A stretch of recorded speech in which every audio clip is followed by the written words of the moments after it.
अब देखेंगे ग्लाइडोलस का हार्वेस्टिंग। कोई मैसेज किया था, अगर मान लो जाए बाकी को अगर नहीं देखना है तो ना देखें, ठीक है। जो मैसेज किया था वो कोई लड़का है, वो वही देखे, हम बाकी को नहीं बोलते, ठीक है। तो ग्लाइडोलस का हार्वेस्टिंग बेसिकली मार्केट के मतलब बाजार की दूरी पर डिपेंड करता है, बाजार की दूरी पर डिपेंड करता है।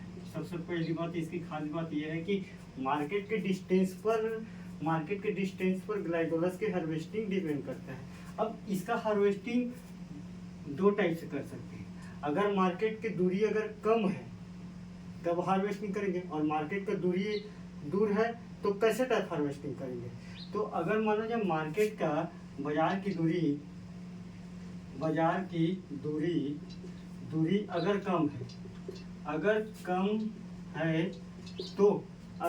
कम है, तो स्पाइक,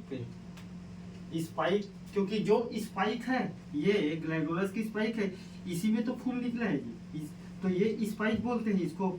और इसको बोलते हैं फ्लोरेट बोलते हैं। फ्लोरेट मतलब क्या है? फ्लावर जी, फ्लावर, ठीक। तो स्पाइक और फ्लावर समझ गए ग्लाइडोलस में। तो जो स्पाइक है, इस स्पाइक में जो फर्स्ट फ्लोरेट निकलेगा, बाजार की अगर दूरी कम है तो स्पाइक में फर्स्ट फ्लोरेट के मतलब फ्लावर, ठीक, फ्लावर निकलेगा, निकलता है कंप्लीटली रूप से, पूर्ण तरीके से, मतलब पूर्ण रूप से तब हार्वेस्टिंग करते हैं। तब हार्वेस्टिंग मतलब तोड़ाई करते हैं, ठीक है। तोड़ाई करते पहली तो इसकी खास बात ये हो गई, अगर मार्केट की अगर दूरी कम है तो जो स्पाइक पे अगर मान लो जब फ्लोरेट निकला है, फ्लोरेट मतलब फ्लावर, ठीक, फ्लोरेट लिखा रहता है इंग्लिश में, फ्लोरेट मतलब ही फ्लावर होता है। तो उस टाइम हम अपन क्या करते हैं, जब मार्केट का डिस्टेंस कम है तो एक फ्लावर, सिर्फ एक ही फ्लावर अगर कंप्लीटली रूप से अगर निकला है, बाकी भी निकले रहेगा, बाकी का कलर नहीं आ रहेगा, बाकी का और कुछ नहीं आ रहेगा, उस बेसिस पे मैं बात कर रहा हूँ। तो उस टाइम अपन हार्वेस्टिंग करते हैं। पहली बात तो ये हो गई इसकी खास बात।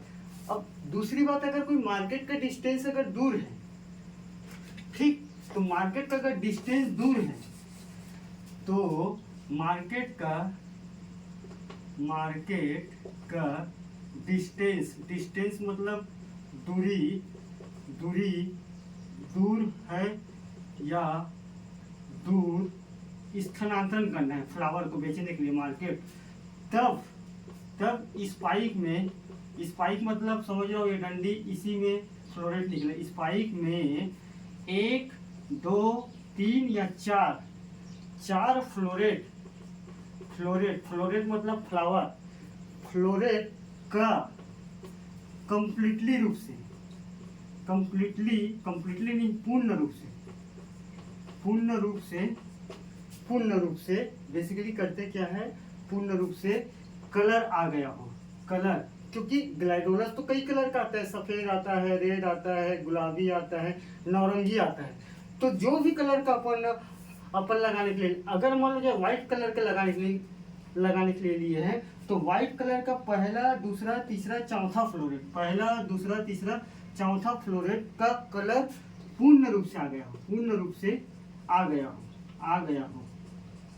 हो, तब तोड़ाई करते हैं, ठीक, तोड़ाई करते हैं। ये इसकी खास बात। अब दोनों का तोड़ाई करने के बाद, ये दो रूप से तोड़ाई कर लिए, तो मैं इसको मिटा रहा हूँ, मैं नीचे लिखूंगा, तुम इसके नीचे लिखना। तो तोड़ाई करने के बाद दोनों को ऐसे खींच के लिखना है ना, ये वाला खींच के लिखना है। ये दोनों का तोड़ाई करने के बाद यहाँ ऊपर में लिखा है ना, तोड़ाई करने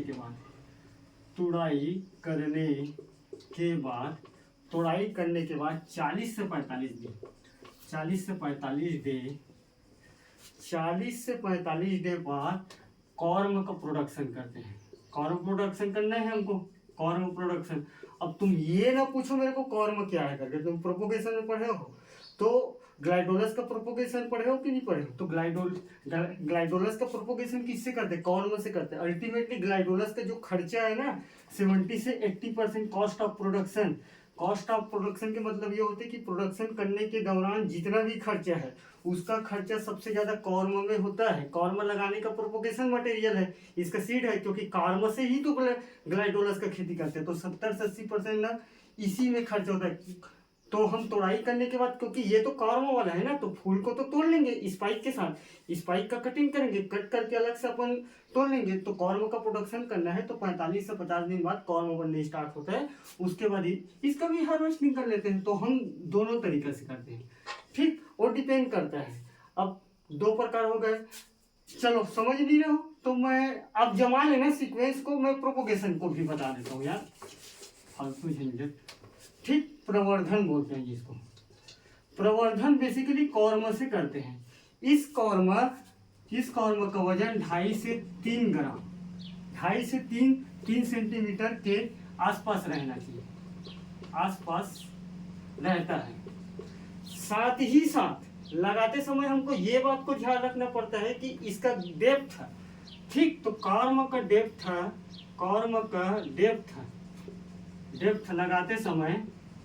लगाते समय 7 से 10 सेंटीमीटर में लगाते हैं। जैसे कि ये खेत है, ठीक।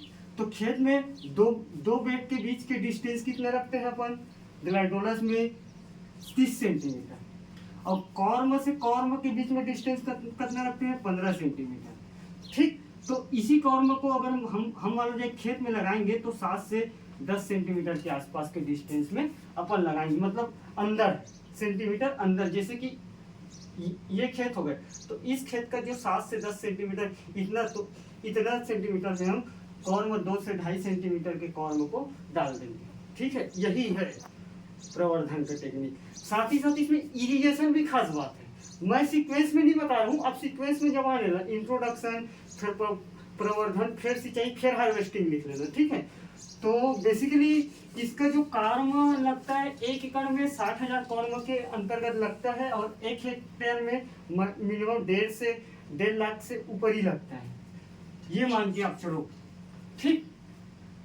तो बेसिकली प्रवर्धन है, मैं कहा था इरिगेशन में था। इसका इरिगेशन सबसे बड़ी खास बात है, इरिगेशन और हार्वेस्टिंग। मैं हार्वेस्टिंग पे बात कर चुका हूँ। तो जो इरिगेशन है, इसका इरिगेशन हम दो टाइम करते हैं। एक करते 3 पत्ती समय पहला, और दूसरा करते हैं ना 6 पत्ती समय। जब अपन ग्लाइडोलस को लगाएंगे तो 3 पत्ती आएगा और 6 पत्ती आएगा, ये तो सामान्य बात है। तो 3 पत्ती समय, इस समय हमारा स्पाइक बनने स्टार्ट हुआ रहता है। इसी समय हमारा ग्लाइडोलस का स्पाइक बनने स्टार्ट होता है, स्पाइक। और यही स्पाइक में तो फूल लगते हैं जी, फ्लावर। तभी तो स्पाइक सबसे इसकी खास बात है, क्योंकि यही स्पाइक में अब फ्लावर बनेगा और सारी चीज बनेगा। तो ये स्पाइक बनने स्टार्ट हुआ रहता है। जैसे 3 पत्ती निकलेगा तो यहाँ इंसेक्ट या कीड़ा की तरह छोटे स्पाइक बनने स्टार्ट होता है।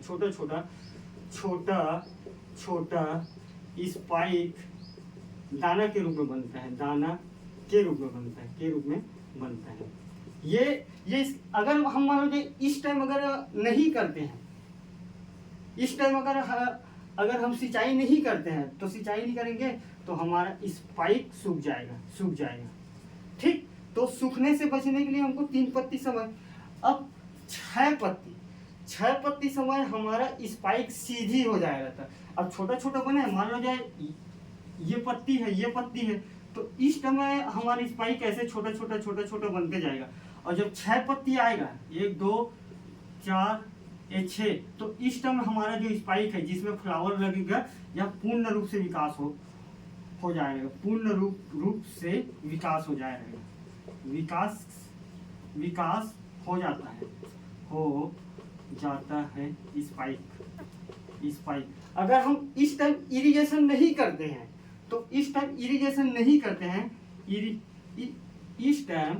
इस समय सिंचाई नहीं करते हैं तो फ्लोरेट की संख्या में कमी देखते हैं, ठीक। फ्लोरेट मतलब इस पर लगने वाला जो स्पाइक पर लगने वाला जो फ्लावर है, ठीक। तो फ्लोरेट की संख्या कम आती है। फ्लोरेट की संख्या कम आती है और कम आएगा तो बाजार का वैल्यू गिर जाएगा।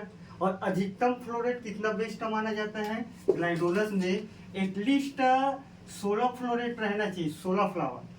12 है तो ठीक क्वालिटी का है, 12 से कम हुआ तो आपकी मार्केट वैल्यू पूर्णतः रूप से कोलैप्स करेगा, मतलब धस जाएगा नहीं। 12 से ऊपर है तो आपका बेस्ट ग्लाइडोलस माना जाता है, ये इसकी खास बात है ग्लाइडोलस का। उसके बाद एक चीज आता है इसी में, स्पेशल हॉर्टिकल्चर टेक्निक, पिंचिंग का। पिंचिंग मतलब क्या होता है, नहीं पिंचिंग नहीं, स्टेकिंग का। ठीक, स्टेकिंग भी इसी में आ जाता है, थोड़ा सा यूज करते हैं, कभी कभी देखा गया है स्टेकिंग का। जब स्टेकिंग करेंगे तो स्टेकिंग में क्या करेंगे, बांस का खंभा लगा देंगे जहाँ रो में लगाए हैं, और बांस का खंभा लगाएंगे तो प्लांट रहेगा, जो हमारा स्पाइक रहेगा, जैसे कि ये प्लांट है और ये बांस का खंभा है, तो यहाँ किए हैं तो इस स्पाइक को झुके ना करके इससे रस्सी से यहाँ बांध के रखते हैं, ताकि जैसे कि ये बांस का खंभा है, ये स्पाइक है, तो स्पाइक इधर ना झुके करके इसको बांध के रखते हैं, तो उसी क्रिया को बोलते हैं स्टेकिंग। तो स्टेकिंग आप लिखना कि ग्लाइडोलस में स्टेकिंग स्पाइक को बचाने के लिए अति महत्वपूर्ण क्रिया है, जिस पर हमारा स्पाइक गिरता नहीं है, और गिरता नहीं है तो हमारा फ्लोरेट का निर्माण अच्छा होता है। ठीक है, तो ये ग्लाइडोलस की कॉन्सेप्चुअल था, बाकी आप देख लेना। ठीक।